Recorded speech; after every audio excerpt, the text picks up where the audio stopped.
Hello friends, हम आपके लिए लाए हैं विक्रम और बेताल की रोमांचक कहानी। तो कहानी शुरू करने से पहले आप एक लाइक ज़रूर कर दें। विक्रम और बेताल। बहुत पुरानी बात है। धारा नगरी में गंधर्व सेन नाम का एक राजा राज करता था। उसकी 4 रानियां थीं। उनके 6 लड़के थे। सबके सब बड़े ही चतुर और बलवान थे। संयोग से एक दिन राजा की मृत्यु हो गई और उनकी जगह उनका बड़ा बेटा शंख गद्दी पर बैठा। उसने कुछ दिन राज किया, लेकिन छोटे भाई विक्रम ने उसे मार डाला और स्वयं राजा बन बैठा। उसका राज्य दिनों दिन बढ़ता गया और वो सारे जम्बूद्वीप का राजा बन बैठा। एक दिन उसके मन में आया कि उसे घूमकर सैर करनी चाहिए और जिन देशों के नाम उसने सुने हैं उन्हें देखना चाहिए। सो वह गद्दी अपने छोटे भाई भ्रुतहरि को सौंपकर योगी बनकर राज्य से निकल पड़ा। उस नगर में एक साधु तपस्या करता था। एक दिन देवता ने प्रसन्न होकर उसे एक फल दिया और कहा कि इसे जो भी खाएगा वो अमर हो जाएगा। साधु ने वो फल लाकर अपनी पत्नी को दिया और देवता की बात भी बता दी। साधु की पत्नी बोली, हम अमर होकर क्या करेंगे? हमेशा भीख मांगते रहेंगे। इससे तो मरना ही अच्छा है। तुम इस फल को ले जाकर राजा को दे आओ और बदले में कुछ धन ले आओ। ये सुनकर साधु फल लेकर भूतहरि के पास गया और सारा हाल कह सुनाया। भूतहरि ने फल ले लिया और साधु को 1 लाख रुपए देकर विदा कर दिया। भूतहरि अपनी एक रानी को बहुत चाहता था। उसने महल में जाकर वो फल उसी को दे दिया। रानी की मित्रता शहर के कोतवाल से थी। उसने वो फल कोतवाल को दे दिया। कोतवाल एक वैश्य के पास जाया करता था। वो उस फल को उस वैश्य को दे आया। वैश्य ने सोचा ये फल तो राजा को खाना चाहिए। वो उसे लेकर राजा भ्रुतहरि के पास गई और उसे दे दिया। भ्रुतहरि ने उसे बहुत सा धन दिया, लेकिन जब उसने फल अच्छी तरह से देखा तो वो पहचान लिया। उसे बड़ी चोट लगी, पर उसने किसी से कुछ ना कहा। उसने महल में जाकर रानी से पूछा, तुमने उस फल का क्या किया? रानी ने कहा, मैंने उसे खा लिया। राजा ने वो फल निकाल कर दिखा दिया। रानी घबरा गई और उसने सारी बात सच सच कह दी। भ्रुतहरि ने पता लगाया तो उसे पूरी बात ठीक ठीक मालूम हो गई। वो बहुत दुखी हुआ। उसने सोचा ये दुनिया माया जाल है, इसमें अपना कोई नहीं। वो फल लेकर और उसे धुलवा कर स्वयं खा लिया। फिर राजपाट छोड़ योगी का भेष बना लिया। जंगल में तपस्या करने चला गया। भ्रुतहरि के जंगल में चले जाने से विक्रम की गद्दी सूनी हो गई। जब राजा इंद्र को ये समाचार मिला तो उन्होंने एक देव को धारा नगरी की रखवाली के लिए भेज दिया। वो रात दिन वहीं रहने लगा। भ्रुतहरि के राजपाट छोड़कर वन में चले जाने की बात विक्रम को मालूम हुई तो वो लौटकर अपने देश में आया। आधी रात का समय था। जब वो नगर में घुसने लगा तो देव ने उसे रोका। राजा ने कहा, मैं विक्रम हूँ, ये मेरा राज्य है, तुम रोकने वाले कौन होते हो? देव बोला, मुझे राजा इंद्र ने इस नगर की चौकसी के लिए भेजा है। तुम सच्चे राजा विक्रम हो तो आओ, पहले मुझसे लड़ो। दोनों में लड़ाई हुई। राजा ने जरा ही देर में देव को पछाड़ दिया। तब देव बोला, हे राजन, तुमने मुझे हरा दिया, मैं तुम्हें जीवन दान देता हूँ।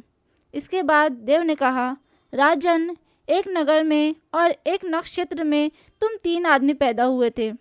तुमने राजा के घर में जन्म लिया, दूसरे ने तेली और तीसरे ने कुम्हार। तुम यहाँ का राज करते हो।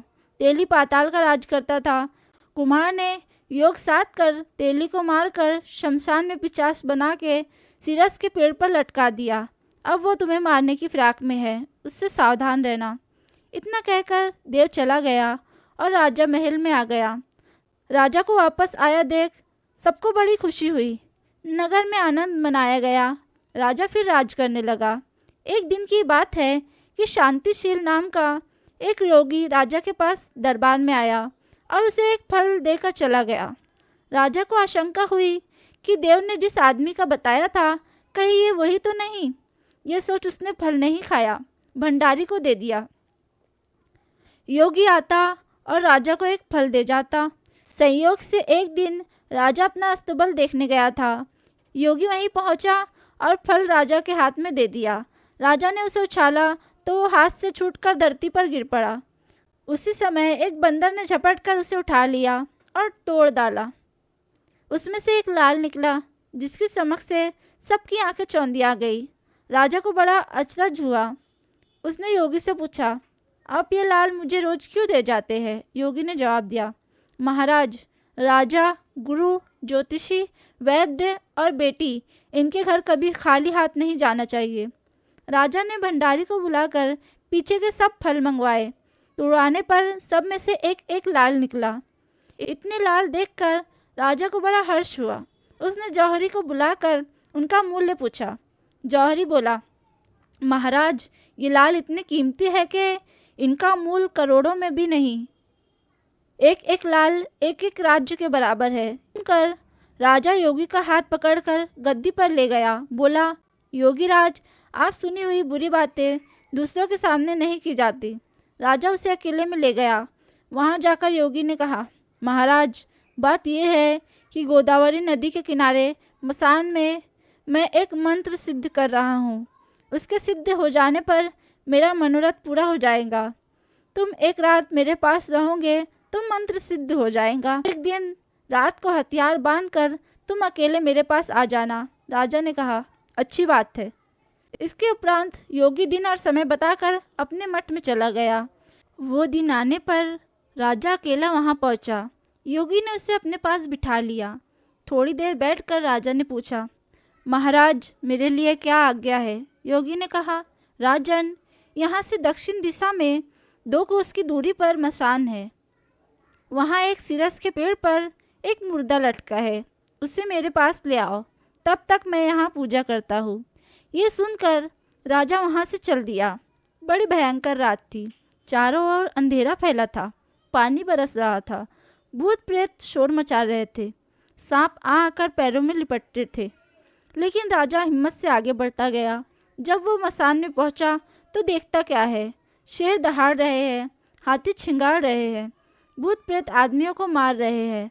राजा बेधड़क चलता गया और सिरस के पेड़ के पास पहुंच गया। पेड़ जड़ से फुंगी तक आग से दहक रहा था। राजा ने सोचा, हो ना हो ये वही योगी है जिसकी बात देव ने बताई थी। पेड़ पर रस्सी से बंधा मुर्दा लटक रहा था। राजा पेड़ पर चढ़ गया और तलवार से रस्सी काट दी। मुर्दा नीचे गिर पड़ा और दहाड़ मार मार कर रोने लगा। राजा ने नीचे आकर पूछा, तू कौन है? राजा का इतना कहना था कि वो मुर्दा खिलखिलाकर हंस पड़ा। राजा को बड़ा अचरज हुआ। तभी वो मुर्दा फिर पेड़ पर जा लटका। राजा फिर चढ़कर ऊपर गया और रस्सी काट मुर्दे को बगल में दबा नीचे ले आया। बोला, बता तू कौन है? मुर्दा चुप रहा। तब राजा ने उसे एक चादर से बांधा और योगी के पास ले चला। रास्ते में वो मुर्दा बोला, मैं बेताल हूँ। तू कौन है और मुझे कहाँ ले जा रहा है? राजा ने कहा, मेरा नाम विक्रम है। मैं धारा नगरी का राजा हूँ। मैं तुझे योगी के पास ले जा रहा हूँ। बेताल बोला, मैं एक शर्त पर चलूँगा। अगर तू रास्ते में बोलेगा तो मैं लौट कर पेड़ पर जा लटकूँगा। राजा ने उसकी बात मान ली। फिर बेताल बोला, पंडित, चतुर और ज्ञानी, इनके दिन अच्छी अच्छी बातों में बीतते हैं, जबकि मूर्खों के दिन कहलता और नींद में। अच्छा होगा कि हमारी राह भली बातों और चर्चा में बीत जाए। मैं तुझे एक कहानी सुनाता हूँ, ले सुन। अगली कहानी सुनने के लिए हमारे चैनल को सब्सक्राइब ज़रूर करें।